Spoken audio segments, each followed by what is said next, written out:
So with 8 regular season games left, USC is 4-0 and ranked number 6 in the country. And you know what? This team is showing qualities of being a championship caliber team.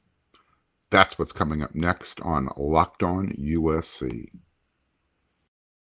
You are Locked On Trojans, your daily podcast on the USC Trojans, part of the Locked On Podcast Network, your team every day.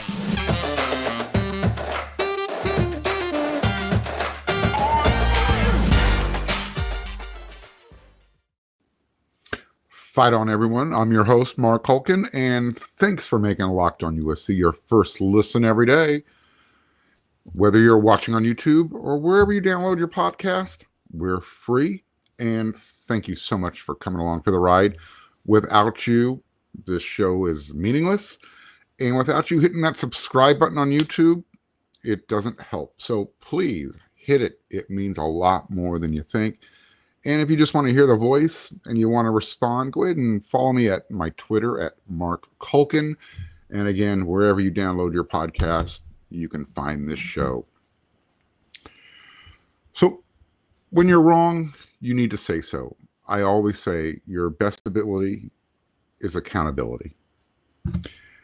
And I was wrong about this USC team heading into their game against Oregon State. It wasn't high scoring. It was an ugly knockdown, drag them out, full tussle defensive win for the Trojans. And it was beautiful. It was probably the most beautiful, ugly win in a long time. And I'll tell you what, I learned a lot about this squad. Lincoln Riley, let's just go here. What did USC learn about itself following their game? Lincoln Riley learned this, quote, "We have guts, we have some toughness. This was a tough, hard-hitting game, and we knew it would be. It certainly wasn't perfect, but we found a way. It was awesome," end quote. I'll tell you what, we're also learning that Riley's squad, they're multidimensional, and I'm not just talking about on offense. USC is more than just Caleb Williams waiting for Jordan Addison and Mario Williams to get open downfield. And he gets to do that while the O-line keeps his uniform clean for the most part during the game. Well, the Trojans have learned through their first 3 games and now into their 4th game, they have a running game that they can lean on to get them the yards when the passing game isn't working. So for their first 3 games, USC amassed over 600 yards on the ground. That's over 200 per game average. They didn't quite get there on Saturday. They were only able to get 177 yards on the ground.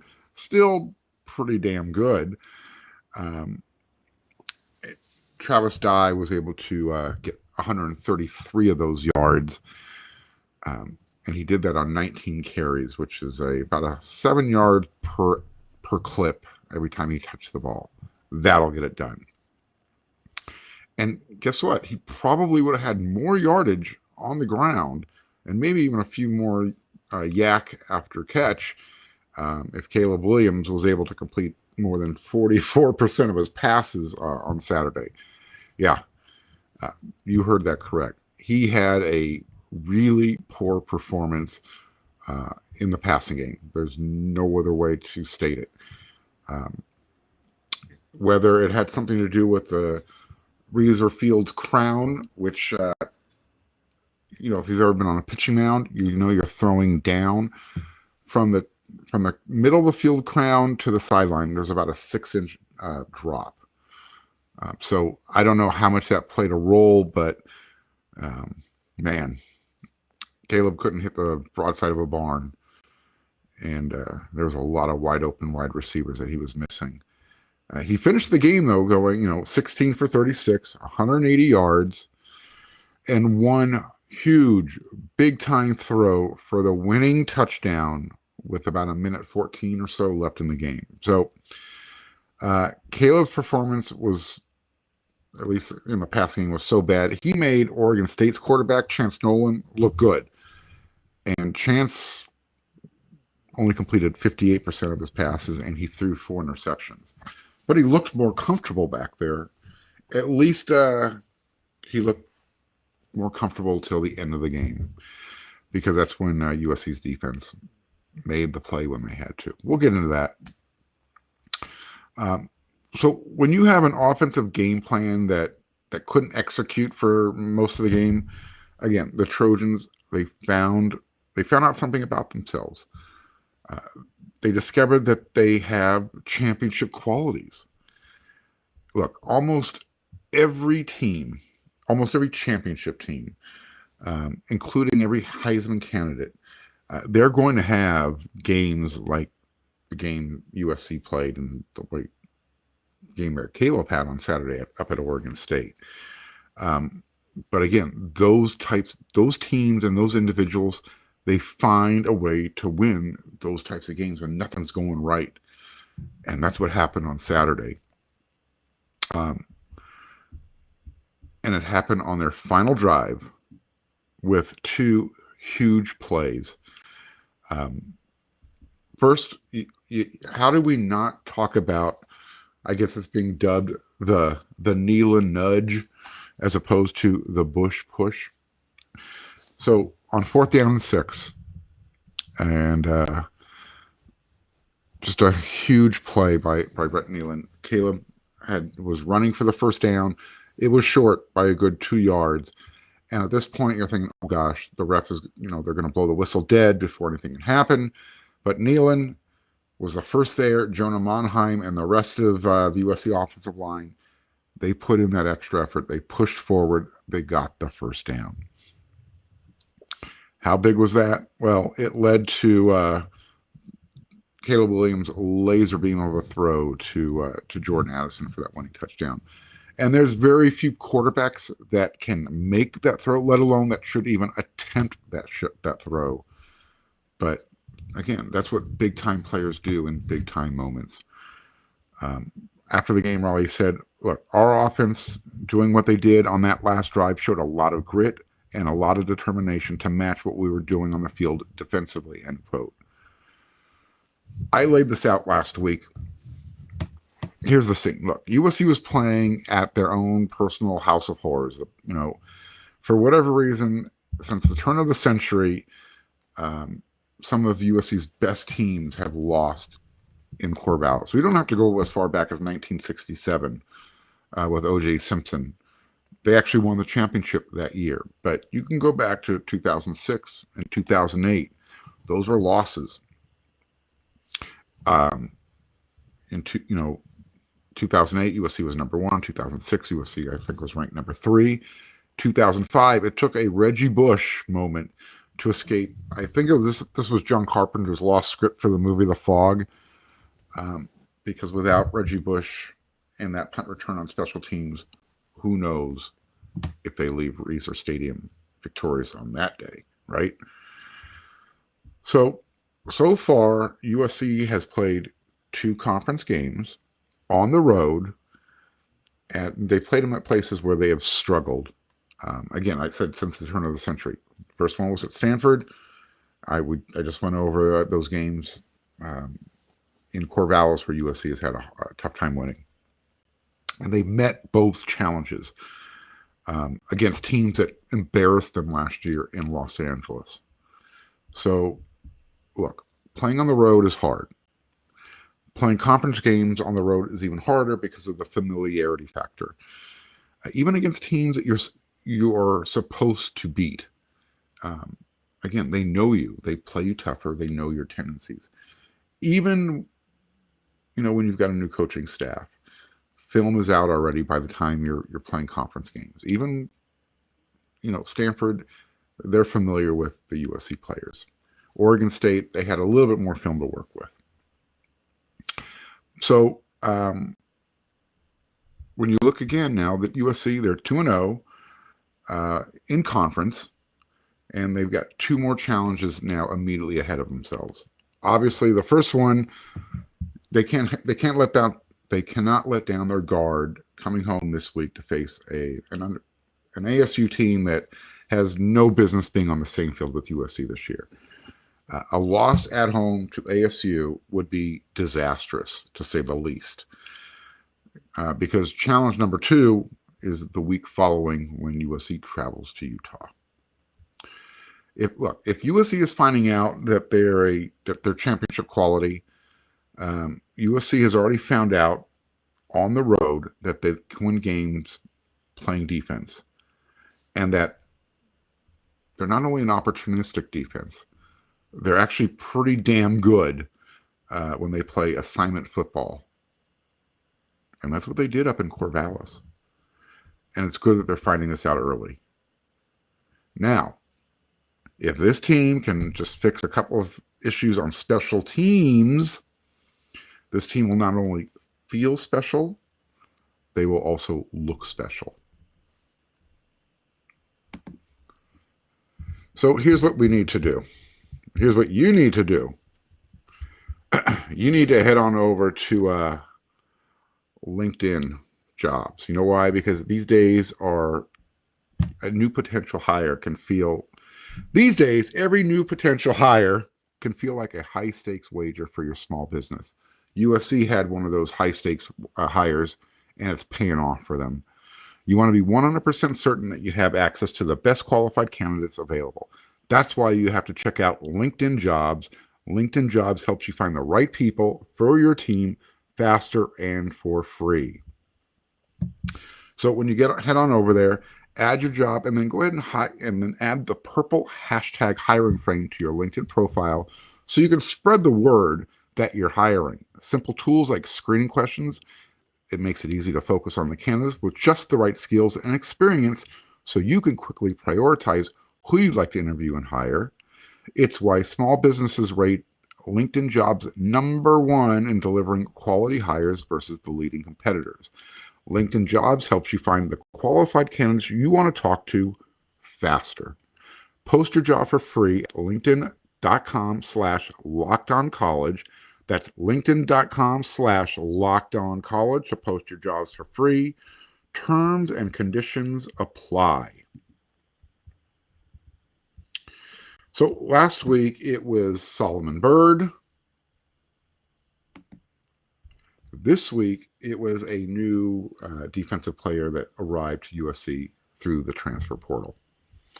Solomon Byrd created turnovers, created havoc.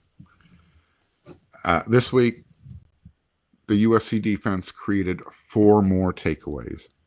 That gives them as a team, they're plus 14, and the offense has yet to give the ball away, although they did come close this past weekend up in Corvallis. Sometimes the ball just bounces your way. And this is why, again, people are starting to get that special feeling about USC right now. So again, they're plus 14. That leads the country. And I'll tell you what, I mentioned Solomon Byrd and what he did so far. Eric Gentry, to say that he's made his presence known playing for USC, I think that would probably be that would be an understatement. It would be very obvious that Eric Gentry has made an impact. Look, I'm not going to speak for every Beaver fan, but following Saturday's contest, I think it's safe to say that they probably don't want to see any more of Eric. Now, look, it's possible they can meet up again in the conference championship game. Who knows? We'll see. They still got some tough games, including they head to Utah this week.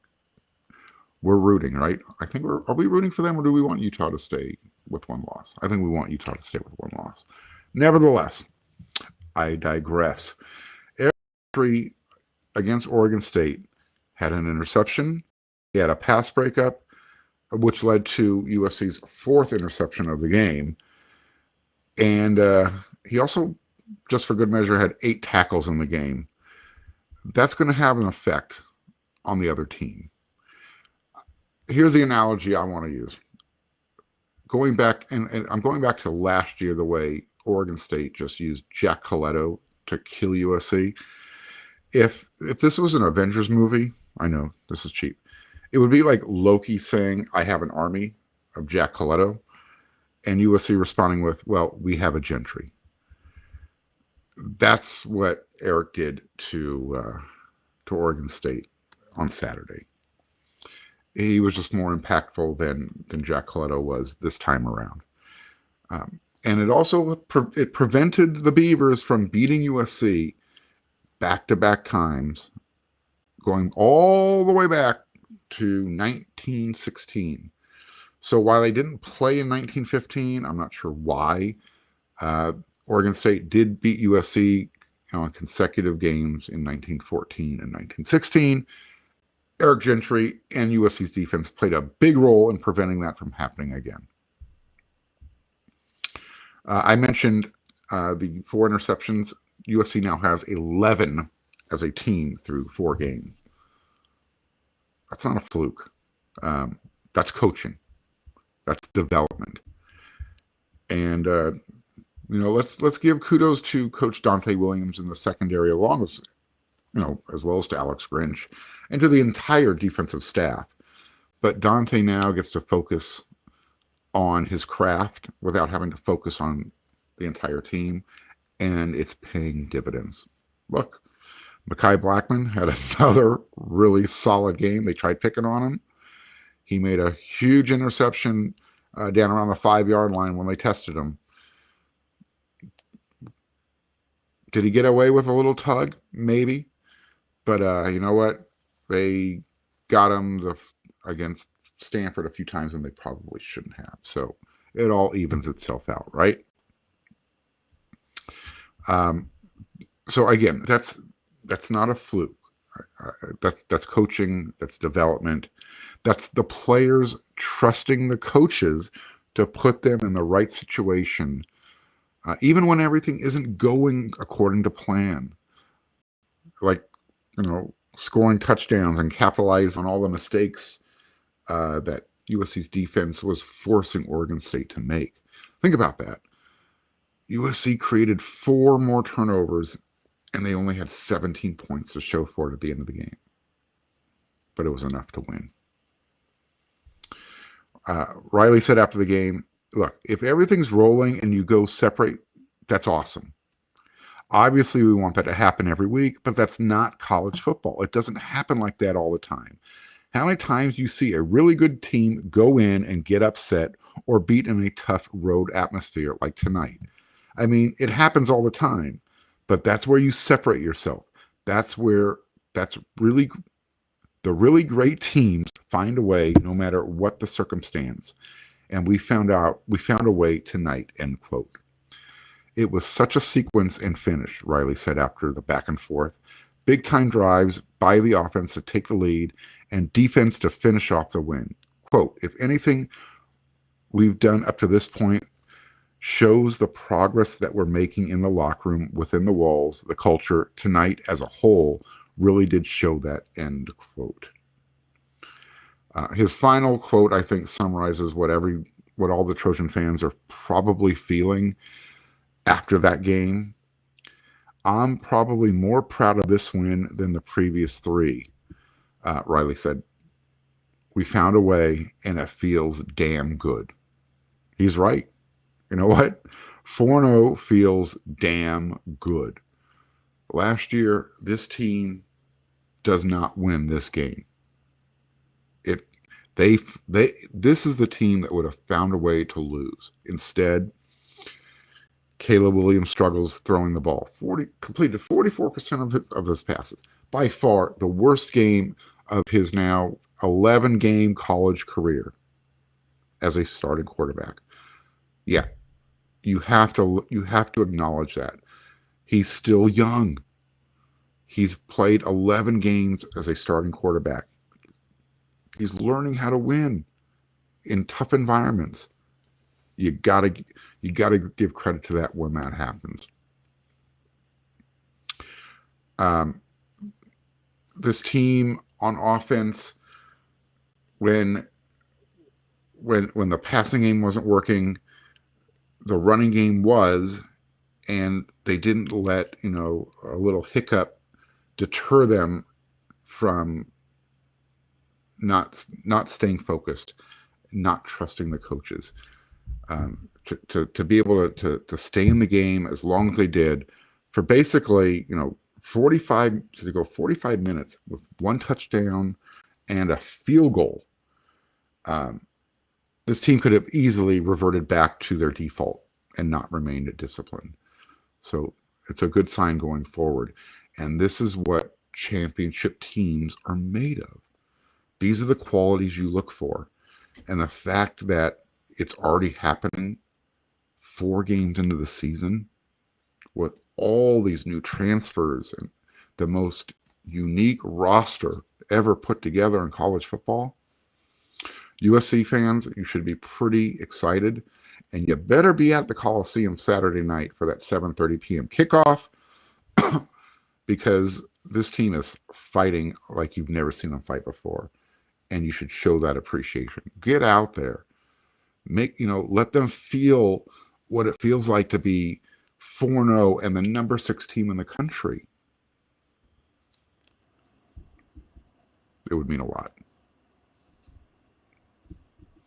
So USC, I mentioned it, they're number 6. This is their highest ranking in the polls since September of 2017. That's 5 years ago. And they actually moved up one spot. They were number 7. They moved up to number 6 because our good friends from Oklahoma, they choked away a game at home against Kansas State. That's right. So the Trojans are now the highest ranked of the 4 Pac-10 plus 2 teams that are in the new top 25 AP poll top 25. USC is number 6 in both AP and coaches. We only go over the AP poll on Locked On USC because the coaches poll doesn't mean anything, and they don't watch the game. The coaches, they're more involved with their own games. I'm here to tell you a secret. It's the SIDs or an assistant coach or an assistant SID that fills out those ballots that get sent in. So there you go. At least most of the AP pollsters watch the games and do a good job when they cast their ballot. Most of them. Nevertheless, like I said, there's 4 Pac-10 plus 2 teams that are in the new AP poll top 25 heading into week 5. USC, number 6. You have Utah checking in at number 12, which is great. Oregon moved up to number 13 after their come-from-behind win over Wazoo, who literally, they couged it. It's real. It is part of the Washington State DNA. They will find ways to lose games they have no business losing. And the term couged it, it's real. It should be put in the Merriam-Webster's dictionary. Nevertheless, Washington, the Huskies, they moved up to number 15. So there you go. USC, Utah, Oregon, Washington. Those are your 4 teams that are inside the AP top 25. And you know what's really cool about this? Let me just say what's really funny, at least to me. Both Oregon State and Wazoo, even though they lost over the weekend, they still have more receiving votes than 4-0 UCLA.